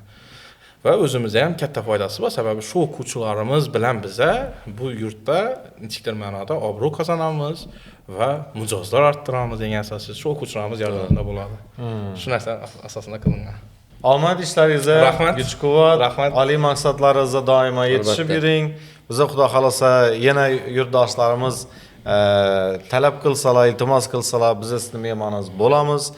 Qiziqarli suhbat uchun rahmat. Bizning ham ozgina bilimimiz oshdi va yurtdoshlarimizga hammasini ham xonadonlarni faqat yaxshiliklar, keltirgan ro'za-oy Ramazon oilamizga qut-baraka olib kelsin, fayz olib kelsin. Yaxshiliklar bilan kelsin, duolarimizni ijobati bilan kelsin, yurtimiz tinch bo'lsin, har sohada rivojlanish bo'lsin, har bir yurtdoshimiz baxtli bo'lsin. Chin yurakdan baxtni his qilib, oilaviy baxtni his qilib, bilima, tafakkura intilib, hamma shu o'sish niyatida bo'ladigan yurtdoshlarimiz kundan-kuna ko'payishini men chin dildan tilab qolaman. Biza uchun ajratgan vaqtlaringizga rozi bo'linglar. Bizlar ham sizlar uchun manfaatli bo'lgan videoni tayyorlashga ketgan vaqtimizda rozimiz. Ishlar rivoj. Rahmat.